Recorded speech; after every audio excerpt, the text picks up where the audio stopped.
Assalamualaikum warahmatullahi wabarakatuh dan salam sejahtera kepada semua. Saya Raja Muhammad Aiman bin Raja Amran dan rakan saya Muhammad Haziq bin Abdul Fattah. Moy dan nama saya gitu. Oh, mau sebut ya? Belah. Start. Assalamualaikum warahmatullahi wabarakatuh dan salam sejahtera kepada semua. Saya Raja Muhammad Aiman bin Raja Amran dan rakan saya. Nama saya Muhammad Haziq bin Abdul Fattah. Terima kasih kepada semua yang sudi meluangkan masa untuk bersama kami pada hari ini. Topik perbincangan kami ialah ciri-ciri komunikasi yang berkesan. Komunikasi yang berkesan sangat penting dalam pelbagai aspek kehidupan, sama ada dalam konteks profesional ataupun peribadi. Dalam sesi ini, kami akan memperincikan ciri-ciri utama yang menyumbang kepada komunikasi yang berkesan. Antaranya adalah bahasa positif, empati, menjaga air muka dan keterbukaan, serta beberapa aspek tambahan yang akan kita bincangkan bersama. Betul Raja. Menerusi perbincangan hari ini, kami akan mendalami setiap ciri dengan memberi contoh-contoh yang praktikal dan dapat diaplikasikan dalam kehidupan harian kita. Dengan memahami dan memperhatikan ciri-ciri ini, kita dapat mengelakkan salah faham, membina hubungan yang lebih baik serta meningkatkan keberkesanan berkomunikasi. Sama ada di tempat kerja, di rumah ataupun situasi sosial yang lain. Ya, kami berharap perkongsian ini memberi manfaat kepada semua. Okey, mari kita mulakan dengan ciri yang pertama dalam komunikasi yang berkesan, iaitu bahasa positif. Baiklah, mari kita mulakan dengan ciri pertama. Bahasa positif ialah amat penting kerana ia bukan sahaja mencerminkan sikap kita yang optimis, tetapi juga mempengaruhi suasana perbincangan dan emosi orang lain yang terlibat dalam komunikasi. Apabila kita menggunakan bahasa yang positif, ia membangkitkan semangat dan memberi kesan yang lebih baik kepada pendengar. Sebagai contoh, bila kita memberi arahan, kita boleh guna ungkapan yang lebih positif seperti saya cadangkan kita cuba cara ini daripada terus memberi arahan ataupun kritikan. Baiklah, saya bersetuju dengan awak Raja. Bahasa positif ini memang penting, terutamanya dalam situasi yang mungkin menimbulkan salah faham. Dengan nada yang lembut dan kata-kata yang membina, kita dapat elakkan konfrontasi dan juga memberi dorongan kepada orang lain. Sebagai contoh, jika kita mahu memberi teguran, kita boleh memulakan dengan sesuatu yang positif. Seperti, saya nampak awak telah berusaha keras. Mungkin kita boleh tambah baik sedikit di bahagian ini. Ia akan mengekalkan suasana yang harmoni. Oh, betul tu Haziq. Dalam situasi yang profesional, bahasa positif dapat meningkatkan produktiviti dan kerjasama antara pasukan. Bila kita gunakan bahasa yang positif, orang akan rasa dihargai dan lebih terbuka untuk bekerjasama. Ini juga boleh dilihat dalam situasi sosial di mana kita ingin membina hubungan yang lebih baik. Contohnya, jika seseorang mempunyai pandangan yang berbeza, kita boleh kata, saya hargai pandangan awak dan mungkin kita boleh cuba pendekatan awak. Ini membuatkan orang lebih selesa untuk berkomunikasi. Saya juga rasa bahasa positif ini boleh menjadi motivasi yang kuat. Orang akan lebih cenderung untuk memberi maklum balas yang baik apabila mereka ini dirasa dihargai. Di samping itu, bahasa positif ini boleh membangkitkan perasaan yang positif dalam diri orang lain dan menggalakkan mereka untuk berusaha lebih baik lagi di masa yang akan datang. Oh, jadi di sini kita dapat simpulkan bahawa bahasa positif adalah asas dalam komunikasi yang berkesan. Ia mencipta suasana yang kondusif untuk perbincangan dan ia membuka peluang untuk komunikasi yang lebih produktif. Sekarang, mari kita teruskan dengan ciri yang kedua, iaitu empati. Ciri penting empati ini adalah ciri penting dalam komunikasi yang berkesan. Empati ini bermaksud keupayaan untuk memahami dan merasakan apa yang dirasakan oleh orang lain. Bila kita tunjukkan empati dalam komunikasi, kita membina rasa percaya dan keselesaan kepada pihak yang kita berkomunikasi. Sebagai contoh, jika seseorang berkongsi tentang cabaran yang mereka hadapi, kita boleh katakan, saya faham perasaan awak dan saya di sini sudi untuk mendengar apa yang awak rasa. Apa pendapat awak tentang peranan empati ini, Haziq? Baiklah, pelajar. Saya sangat bersetuju bahawa empati ini merupakan asas yang sangat penting dalam komunikasi berkesan. Bila kita tunjukkan rasa empati, kita sebenarnya menghantar mesej bahawa kita bukan sahaja mendengar, tetapi juga cuba memahami perasaan dan perspektif orang lain. Ini sangat penting dalam situasi yang penuh emosi atau cabaran. Contohnya, jika seseorang sedang mengalami kesukaran, sikap empati kita boleh membuatkan mereka merasa lebih diterima dan difahami. Oh, betul tu, Haziq. Bila kita tunjukkan perasaan empati, kita tidak hanya sekadar memberi respon, tetapi kita juga menenangkan emosi orang yang sedang kita berkomunikasi. Empati itu juga dapat dilihat melalui bahasa badan kita. Contohnya, dengan mengangguk kepala ataupun menunjuk ekspresi muka yang sesuai. Kita dapat menunjukkan bahawa kita benar-benar mendengar dan memahami perasaan mereka. Selain itu, empati juga membantu kita untuk mengelakkan komunikasi yang menyebabkan orang lain berasa tersinggung ataupun tersindir.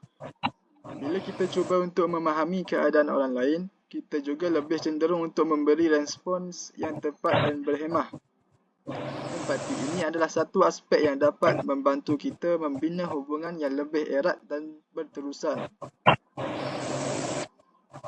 Ya, saya sangat betul bersetuju dengan awak, Haziq. Jadi, empati ini memainkan peranan besar dalam memastikan komunikasi yang lancar dan harmoni. Dengan empati ini juga kita dapat membina hubungan yang lebih mendalam dan mengurangkan ketegangan dalam komunikasi. Okey, mari kita teruskan dengan ciri ketiga, iaitu menjaga air muka. Menjaga air muka ini ialah bermaksud kita berkomunikasi dengan cara yang tidak menyinggung perasaan orang lain, terutamanya dalam situasi di mana terdapat perbezaan pendapat ataupun konflik.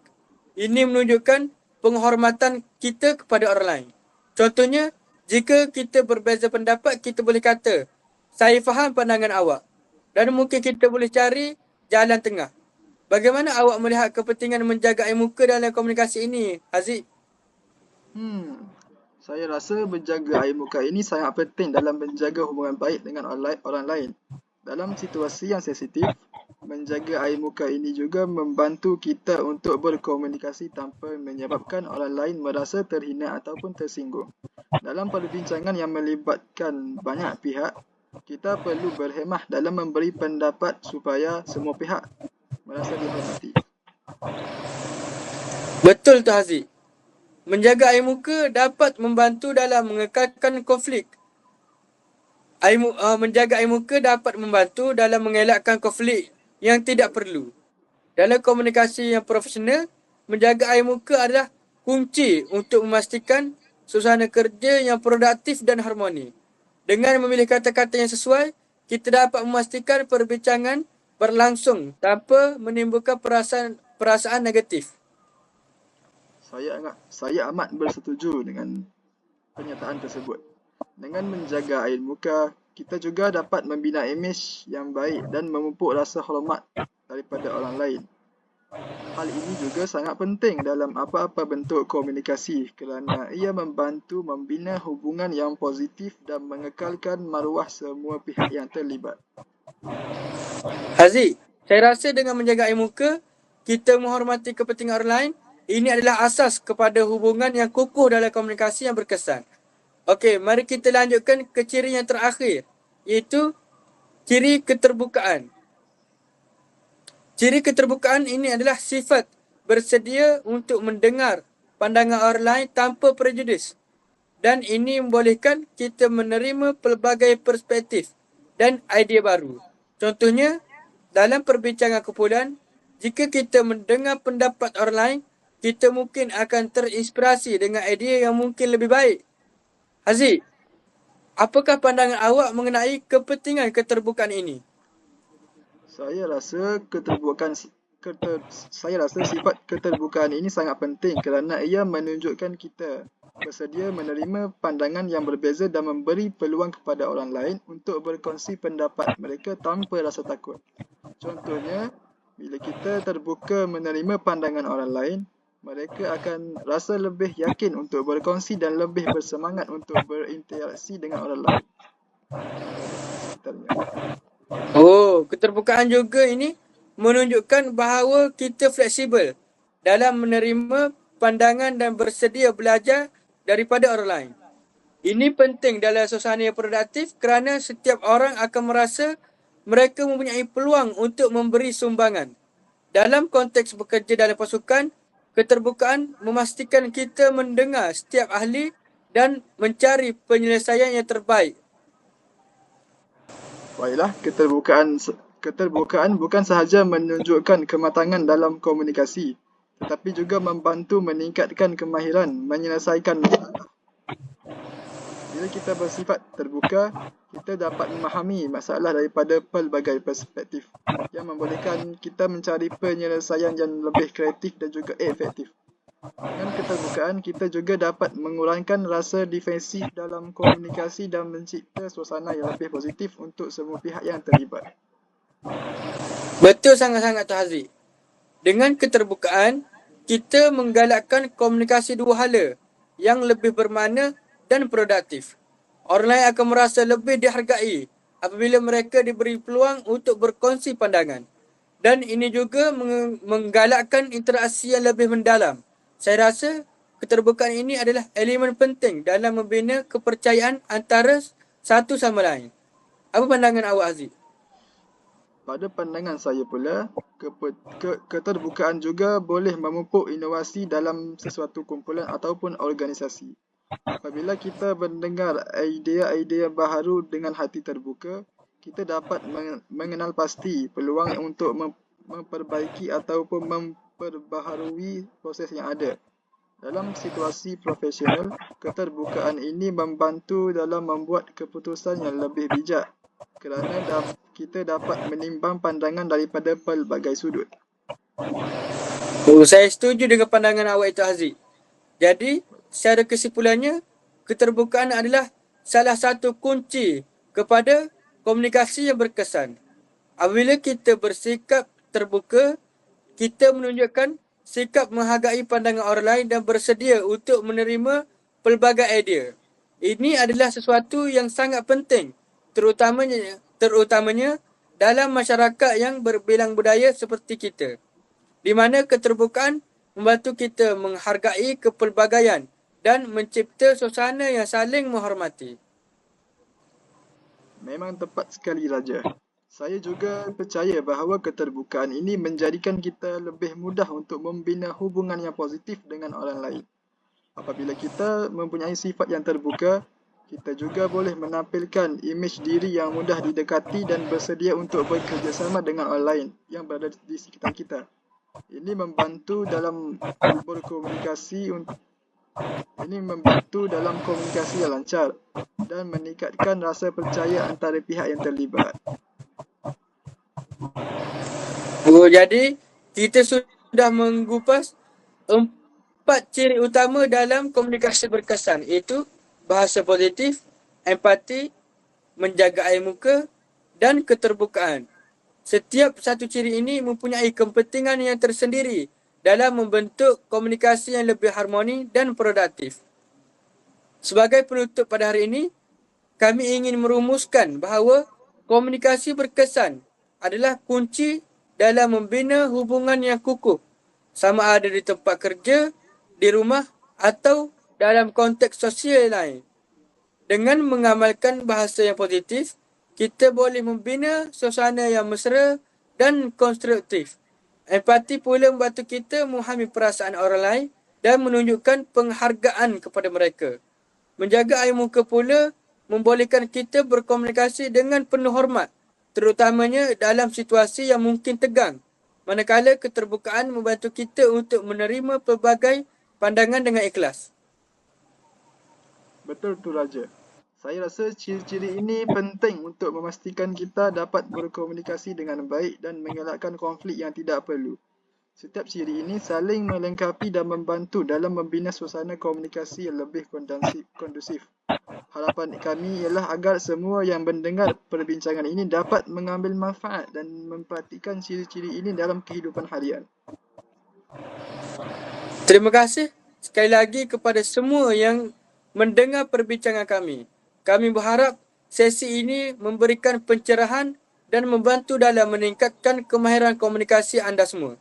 Semoga kita semua dapat mengaplikasikan ciri-ciri komunikasi yang berkesan ini dan menjadi individu yang lebih positif dan menghormati orang lain. Kami juga ingin mengucapkan ribuan terima kasih kepada pihak penganjur kerana telah memberi kami peluang untuk berkongsi topik ini. Jika ada sebarang soalan ataupun maklum balas, kami amat mengalu-alukan. Sekali lagi, terima kasih kami ucapkan kepada semua. Dan semoga hari anda penuh dengan keberkatan.